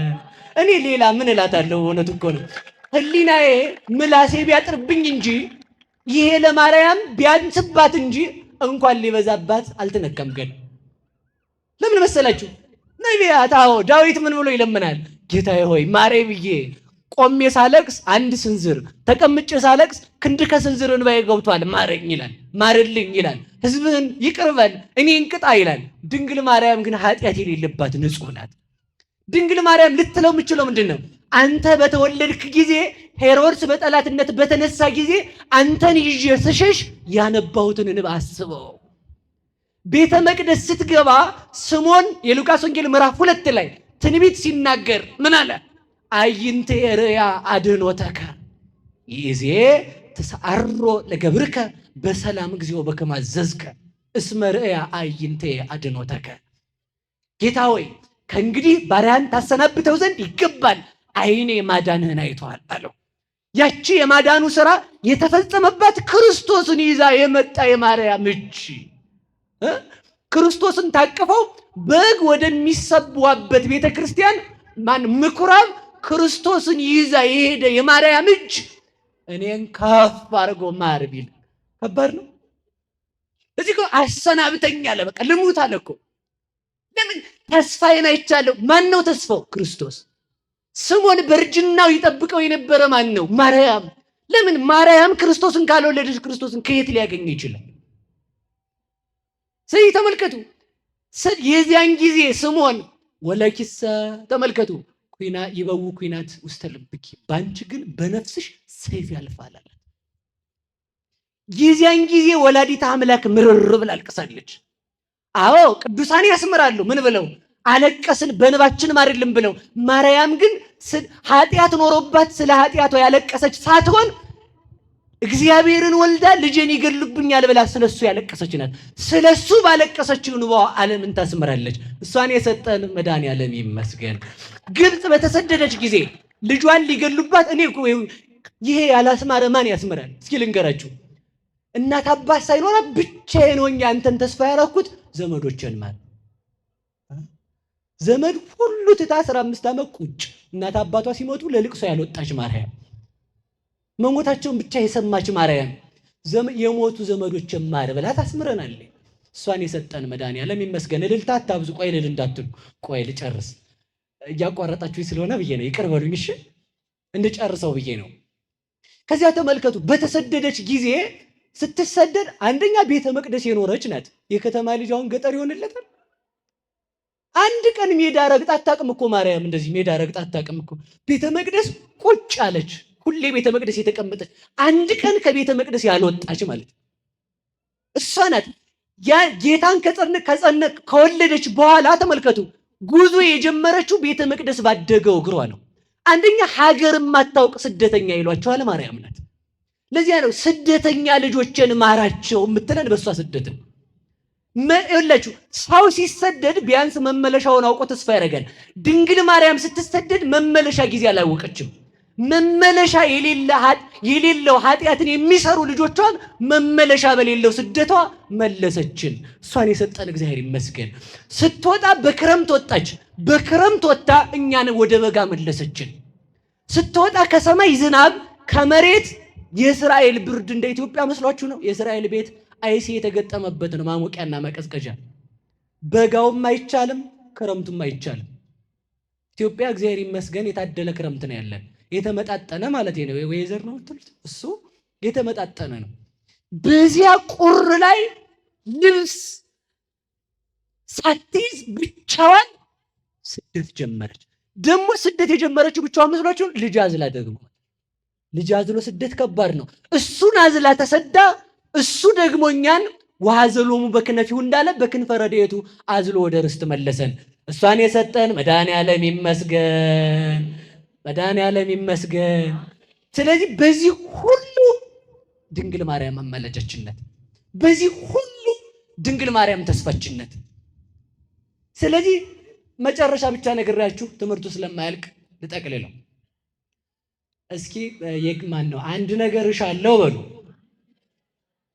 በሉ እንጂ። በየት መኖር? በማን ቤት? በእግዚአብሔር ቤት። ምን ማለት? ያቺ እግዚአብሔር ቤት ማናት? ድንግል ማርያም። ለዚህ እኮ ነው ግብረ ድንግል ይሴብል ልሳነነ ዮም ንወድሳ ለማርያም ወላዲተ አምላክ። አንደበታችን ቀድሞ ከነበሩ ሰዎች ጋር ሆኖ ማርያምን ያመሰግናል። እንዴ የምን ምስጋና ስንለው ቁፋሮ አይደለም፣ ፈትል አይደለም። በሕቱም ድንግልና ጸንሳ መውለዷን በሕቱም ድንግልና ጸንሳ በሕቱም ድንግልና መውለዷን ይናገራል። ዝም ካላችሁ ኑ ኩልክሙ አሕዛብ አለ። እናንተ ዝም የምትሉ ከሆነ አሕዛብ ኑ ማንን እናመስግን? ማርያምን እናመስግን። ለምን? እስመ ኮነት እመ ድንግለ ወጽሙረ ይላል። ተመልከቱ፣ እናትነትን ከድንግልና ጋር ይዛ ተገኝታለችና። ሶስት ነገር ከድንግል ማርያም አልተለየም። ስንት ነገር? ሴቶች ከወንድ ጋር በተገናኙባት ቅጽበት ወይም የሚወልዱ ሴቶች ሶስት ነገርን ያጣሉ። ስንት ነገር? አንደኛ ድንግልና ይጠፋል። ሁለተኛ ዘር ይቀበላሉ። ሰስሎተ ድንግ ምንድን ነው? ሰስሎተ ድንግልና ሩካቤና ከዛ በኋላ ምን የሚል ስም የላቸውም። ድንግልና፣ ዘር፣ ሩካቤ፣ ሰስሎተ ድንግልና ያገኛሉ ማለት ነው። ይህ ካለ ድንግል ማርያም ግን ጌታን ስትጸንሰው ሶስት ነገር ከሱ አልተለየም። ኃይለ ዘር የለባትም፣ ድንግልናው አልተሻለም፣ ሩካቤም በድንግል ማርያም የለም። በድንግልና ጸንሳው በድንግልና ወለደችው። እሷ በድንግልና ጸንሳ ጌታን በመውለዷ እኛ ከጥምቀት ማይፀን በድንግልና እንድንወለድ አበቃችን። ይህን ያደረገልን አምላክ የተመሰገነ ይሁን። ገነት በሉ አንዴ፣ ገነት በሉ። ገነትን ተሳድቤ ማሳልናገር አልሄድም። ያችኛዋ ገነት ልብ በሉ እንግዲህ፣ ያችኛዋ ገነት ምን አለ? ዛፍ። እስኪ ዛፍ በሉ። ዛፉ ምን የሚጠጣ ነው? ውሃ በሉ። ከዛ በኋላ ምን ያደርጋል? ያብባል። ከዛስ ያፈራል። ከዛስ ይረግፋል። የዚያችኛዋ ገነት ፍሬ ነው ይሄ። የዚችኛዋ ገነት ፍሬ ግን ልነግራችሁ ነው። አንደኛ ያችኛዋ ገነት ኃላፊ ናት። ይሄን አታውቁም? ይችኛዋ ገነት የማታልፍ ናት። ያችኛዋ ገነት ትተካለች። በማን? በመንግስተ ሰማያት። ድንግል ማርያም የምትተካበት የላትም። የማትተካ ገነት ይለዋል ማርያም ናት። በዚያችኛዋ ገነት የበቀሉ ዛፎች ውሃ ይጠጣሉ። በድንግል ማርያም ምልጃ አምነው የድንግል ማርያም ልጆች የሆኑት የእግዚአብሔርን ቃል ይመገባሉ፣ ያድጋሉ። እንደ ቅጠል ምግባር አላቸው፣ እንደ አበባ ሃይማኖት እንደ አበባ ጣዕም አላቸው፣ ለዛ አላቸው። እንደ ፍሬ ሃይማኖት አላቸው። በዛችኛዋ ገነት የበቀሉት እሷም አላፊ የበቀሉትም አላፊ ናቸው። ከአማናዊት ድንግል ማርያም ከገነት ከሷ የበቀሉ ምእመናን እሷ የማታልፍ ልጆቿም የማያልፉ ናቸው። ወፍሬሆሙ ይነብር አለ። ተመልከቱ፣ ፍሬያቸው ለዘላለም ይኖራል። ሃይማኖታቸው ለዘላለም ጸንቶ የሚኖር ፍሬ ያላቸው ምእመናን የሚበቅሉት ከማን ነው? ከድንግል ማርያም። እሷን የሰጠን እግዚአብሔር ይመስገን። ያችኛዋ ገነት ሞት ደገሰች፣ ድንግል ማርያም ሕይወትን ደገሰችልን። አልደገሰችልንም እንዴ? ከዚያችኛዋ ገነት ዕፀ በለስ በቅላ ዓለም ሞተባት። ከዚችኛዋ ገነት ከድንግል ማርያም ክርስቶስ ዕፀ ሕይወት ክርስቶስ ተገኝቶ ዓለም ዳነበት። ከዚያችኛዋ ገነት የበቀለው ፍሬ ዓለምን አራቆተ። ከድንግል ማርያም የበቀለው ፍሬ ዓለምን አለበሰ። ተራቅቶ አለበሰን። ከዚያችኛዋ ፍሬ የበሉት ራቁት ሆኑ። ከድንግል ማርያም ፍሬ የበሉት ምእመናን ግን ለዘላለም ክርስቶስን ለበሱ። እለ ተጠመቅሙ ክርስቶስ ለበስክሙ ይላል ቅዱስ ጳውሎስ። የተጠመቃችሁ ማንን ለበሳችሁ? በሉ ንገሩኝ። በዚያችኛዋ ገነት ራቁትነት ተገኘ፣ በአማናዊት ገነት በድንግል ማርያም መልበስ ተገኘ። በዚያችኛዋ ገነት ከፍሬ በኋላ ሰይፍ መጣ። በድንግል ማርያም በአማናዊት ገነት ከድንግል ማርያም ከተወለደው በአማናዊት ገነት በድንግል ማርያም ፍሬ ግን ሰይፍ ተወገደ። እስኪ በሉ በነፍስሽ በሉ ሰይፍ ያልፋል። በደንብ በሉ። ሲተረጎም ምን ማለት ነው?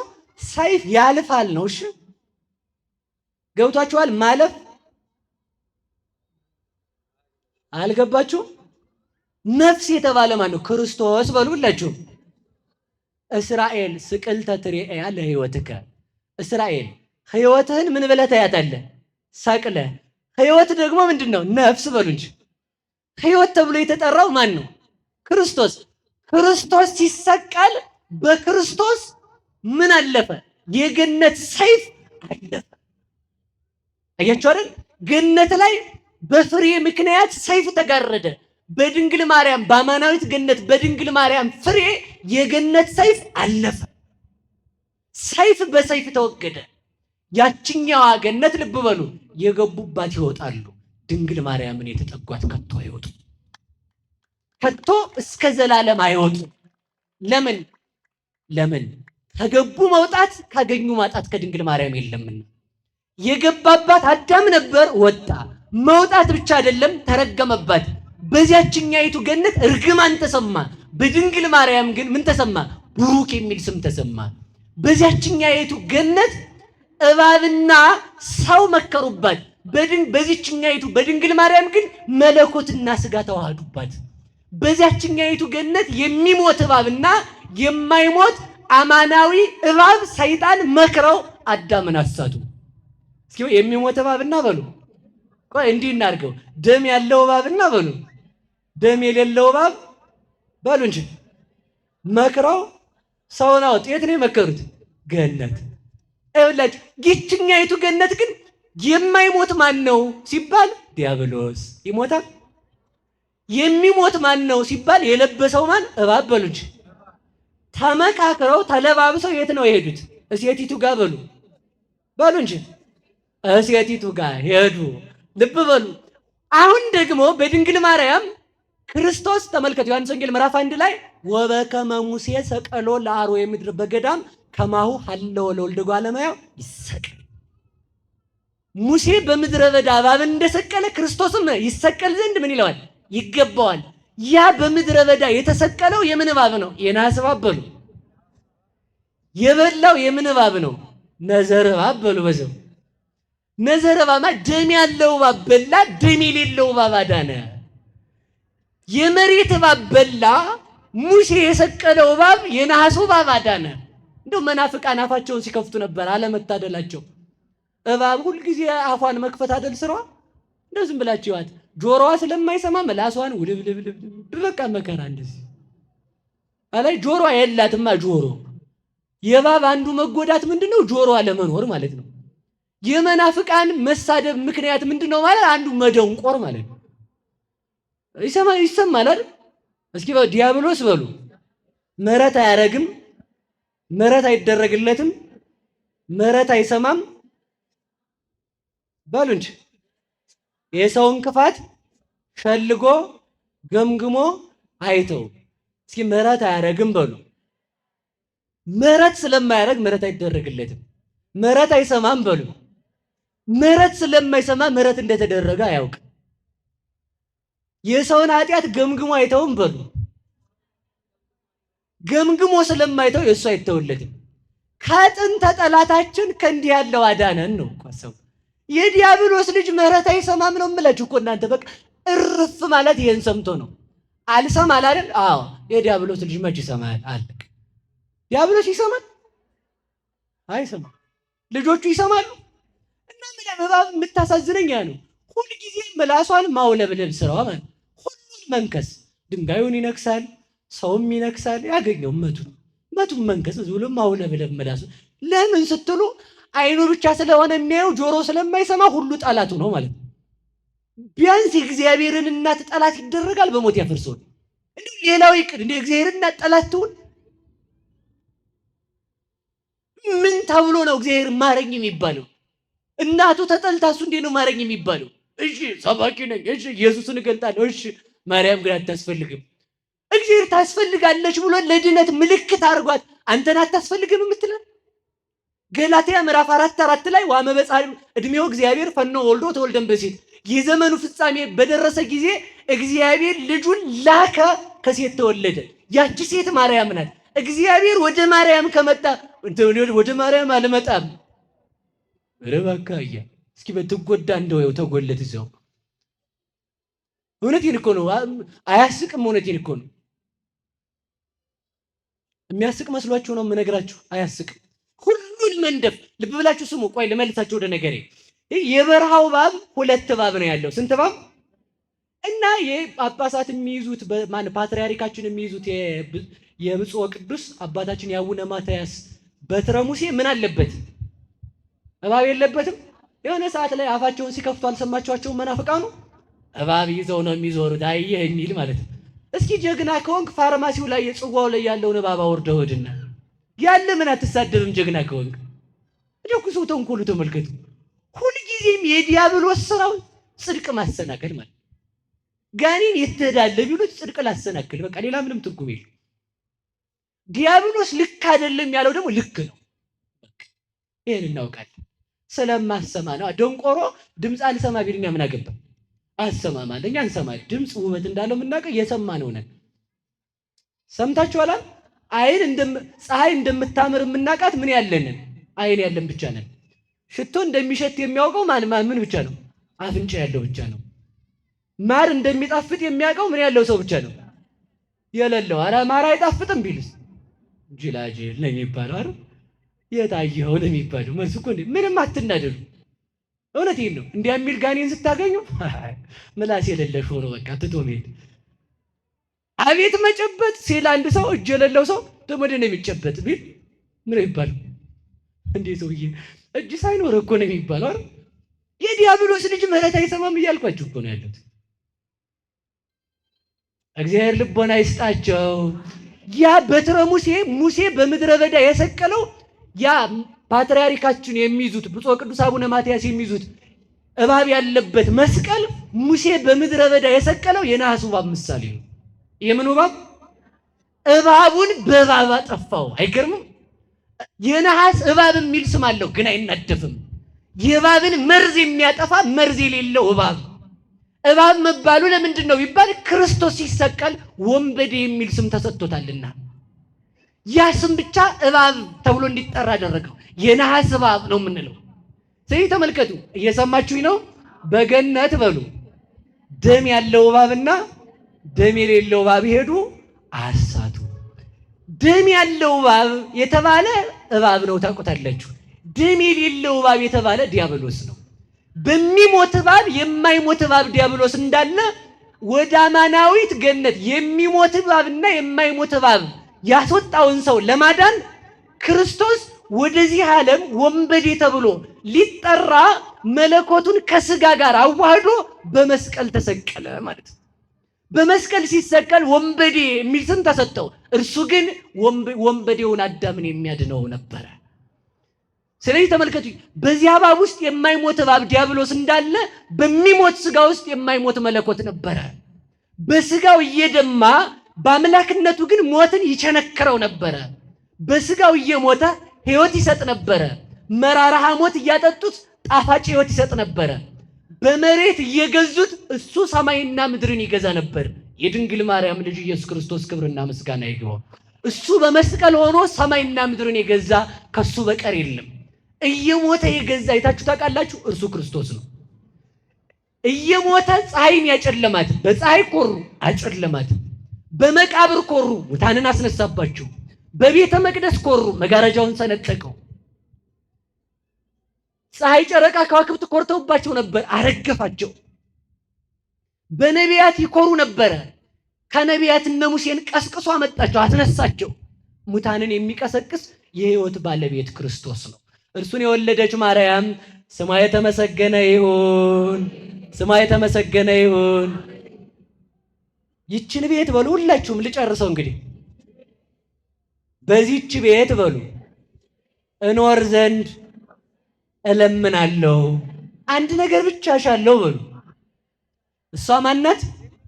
በሉ ንገሩኝ። እሷ ማናት? ድንግል ማርያም ናት። ከዛ በዚያ ምክር የተመከረውን በመላክ የተመከረውን ከመላክ ጋር መክራ ለሔዋን ጆሮ ካሳ የሆነችላት፣ በፍሬ የሞተችውን ሔዋን በማኅፀኗ ፍሬ ሕይወትን የሰጠቻት፣ በማየት የሞተችውን ሔዋን ክርስቶስ እርቃኑን ሆኖ ታይቶ እንዲፈውስ ክርስቶስን የወለደችላት፣ ለዓለም ተስፋ አንድ ቤት መተኪያ የሌላት ቤት ማርያም፣ ተወልዳ የማትደገም ብቸኛ የእግዚአብሔር እናቱ ወላዲት አምላክ፣ እሷን የሰጠን እግዚአብሔር ይመስገን። ወደዚች ቤት ትፈጥናላችሁ አትፈጥኑም? በሉ ንገሩ። የመጨረሻ ነው። አትፈጥኑም? ታዲያ እግዚአብሔርን የታቀፈ እጅ እኔን አያቅፍም? መታደሌ ነኝ እንጂ እኔ ነኝ እንጂ መታደሌ። ለእግዚአብሔር እኮ ሞግዚቱ አይደለች፣ እናቱ ናት። ለእግዚአብሔር እናቱ ከሆነች ፍጥረቱን ሁሉ ይዛ በምልጃ ረድኤቷ የምትጠብቅ እሷ ናት። በሥላሴ ፊት ሞገስ ያላት፣ በምእመናን ዘንድ መወደድ ያላት፣ በመናፍቃንና ባጋንንት ዘንድ የምትፈራ ማን ናት? እሷ ወላዲት አምላክ ናት። በሥላሴ ፊት ምን ያላት በሉ? ሞገስ ያላት በሉ እንጂ። በዲያብሎስ ዘንድ ምን ያላት? መፈራት በሉ እንጂ። ስሟ ሲጠራ ገና የሚንቀጠቀጥላት ማለት። በምእመናን ዘንድ ደግሞ ምንድን ናት? መወደድ በሉ እንጂ። ዕጣን ቋጥረው ስሟን አማላጅ አድርገው ወላዲት አምላክ አስምሪን ብለው የሚመጡት። እስኪ ጥያቄ ልጠይቃችሁ፣ ማርያም የልቤን ትፈጽማለች በሉላችሁ። የማን ልብ ተፈጽሞባታል? የሥላሴ በሉ እንጂ። የአብ ምክሩ የተፈጸመው በማን ነው? ከእግዚአብሔር ሐሳብና ከአንተ ሐሳብ ማን ይበልጣል? ለእኔ ሐሳብ ከባድ መስሎ ነው? ከባድ አይደለም። ቆይ ማርያም ስንቱን ትችላለች? ሁሉን በሉ። ቅዱስ ጳውሎስ ምን አለ? ሁሉን እችላለሁ። እስኪ በሉ ሁሉን በሉ። እችላለሁ። ማን ነው እንደዛ ያለው? በሉ እንጂ ንገሩኝ። ጳውሎስ የማን ሰባኪ ነው? ቅዱስ ጳውሎስ በሉ የእግዚአብሔር በሉ እንጂ። ማርያም ግን የእግዚአብሔር ምን ሆናት? አረ እንኳን ጳውሎስ እኛ እንችላለን በሉ። እኛ እንችላለን በሉ ሁሉን እንችላለን በሉ ሁላችሁ በሉ እንጂ በደንብ። ባለቤቱ ነው ያለው። ለእመብክሙ ሃይማኖት መጠነ ተተሰናፔ ወትብልዎ ለዝንቱ ደብር ፍልስም ዝየ ወተወረው ሀበከሃ ወአልቦ ዘይሳነክሙ። በእኔ አምናችሁ ተራራውን ፍለስ ብትሉት ይሆናል፣ ይፈልሳል። የሚሳናችሁ የለም። እስኪ በሉ የሚሳናችሁ በሉ የለም። ይሄ የተሰጠ እኮ ለእኔ ለኃጢአተኛው ባምን ነው። ማርያም ግን ኃጢአት ኖሮባት አምና አይደለም። ጥንቱን ኃጢአት ሳይኖርባት የመጀመሪያ አማኝ ወላዲት አምላክ ናት። ከሰው ወገን ሕሊናዋ ውስጥ ምንም ጥርጥር ያልተገኘበት እሷን የሰጠን እግዚአብሔር የተመሰገነ ይሁን። ስለዚህ አሁን ለዚህ ምን እንላታለን በሉ? ሰአሊ ለነ ቅድስት በሉ በሉ በደንብ በሞት ያፈርሰውን ይሄን ሳትሉ እንዳትሉ በሉ በሉ። አሁን ሰአሊ ለነ ቅድስት በሉ። ቅድስት ሆይ በሉ ምን በይልን ይላችሁ። ሊቃውንት ሲተረጉሙ በፍልሰታ ምን ይላሉ መሰላችሁ?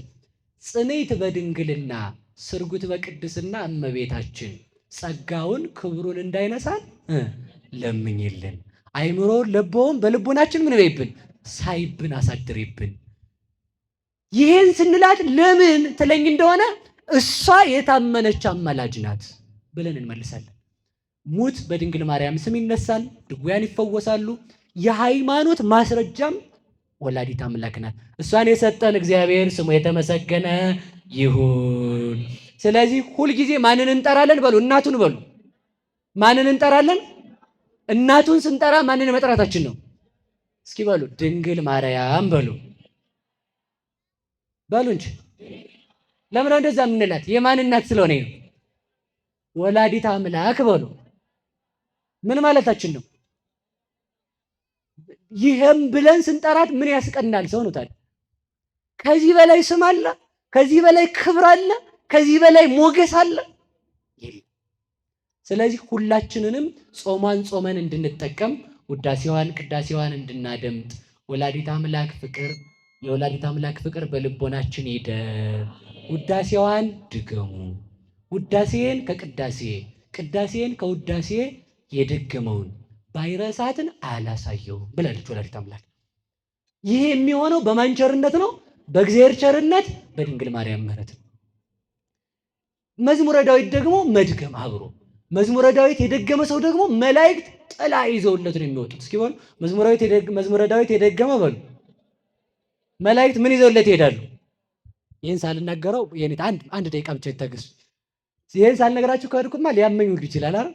ይቅር በሉኝ፣ አያመኝም። ወላዲት አምላክ እያለች ነው። እየሰማችሁ ነው። የእመቤታችንን ውዳሴ በሉ ተምሮ የማይደግም በሉ እንጂ ድግስ ተጠርቶ ውሃ የተደፋበት ይመስላል። ተምሮ ያችን መጋረጃዋን አላያችኋትም? ከሰማይ የወረደችውን አልነገርኳችሁም? በስንት ወገን ነው የተያዘችው? በአራቱ ማዕዘን ወላዲት አምላክ ሳይሉ መዋል ጅልነት ነው ማለት ነው። በአራቱ ማዕዘን ይባላል።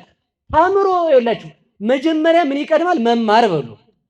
ከዛ ምን ማለት ከደጉ ልጀምር። የሰባቱን ቀን አንድ ቀን የሚደግም ሰው ዓለምን ሁሉ ጠቅልሎ እየገዛ ደስተኛ ሆኖ የሚኖር ሰው ይመስላል። ሁሉ እየተገዛለት ጠላት የሌለበት ንጉሥ ማለት። ለምን እንደዛ ሆነ በሉ እንጂ እሷ ንግስት አይደለች? ልጇ ደግሞ ምንድን ነው? ልጇ ንጉሥ ከሆነ ደግሞ ሁሉን ምን ብያችኋለሁ ብሎናል።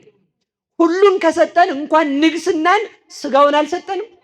ስጋውን የሰጠ በሱ ንግስና ንጉሥ እንድትሆን ያደርጋል ማለት።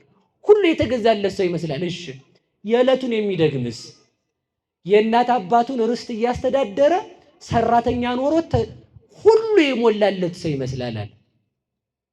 እግዚአብሔር እንድንደግም ይርዳን። የማይደግምስ በሉ እንጂ የማይደግም ደግሞ ድግስ ተጠርቶ ወረቀት ተሰጥቶት ሰርገኛው ተቀድሞ ገብቶ እጃቸውን ታጥበው ምን ብለው በልተው ጨርሰው ሲወጡ አላዩትም። እንደው ያቺ ሰራተኛዋ ስደፋ በሳፋ ነው እንግዲህ አልብሰው ኧረ መድኃኒዓለም አላ አይልም ሊል ይችላል ብዬ ነው። ኧረ መድኃኒዓለም አበሰበሰችኝ እኮ ብሎ እንደው ዘወር ብሎ አይቶ ቆይ ብላ ብለው ጠርተው ውሃ የሚደፉብኝ ብሎ ተቆጥቶ ጎለል ጎለል ጎለል ጎለል ጎለል እያለ ሲሄድ ደግሞ የወጥ ሽታ ይመጣል ልጣቢው ላይ። አንተ ወጥ ውስጥ ጥሩ ነበር እያለ ጠርተውኝ ይሆን እንዲያይተው እያለ ዘወር እያለ ደግሞ ወጡን ሸተት እያደረገ ጠርተውኝ ይሆን እንዴ እያለ ዘወር ሲል ጉድጓድ ገብቶ እግሩ ተሰብሮ ወድቆ ጨለማና አራዊት ያደሩበት ሰው ይመስላል። ምን የማይል ውዳሴዋን የማይደግም በሉ እንጂ ድግስ ምንድነው በሉ? ድግስ ምንድነው በሉ? የአምላክ ሰው መሆን ሰርግ እሱ ነው። ወደ ድግስ መጠራት ማለት አምላክ ሰው ሆነ ለማለት ድንግል ማርያምን የአምላክ እናት ማለት።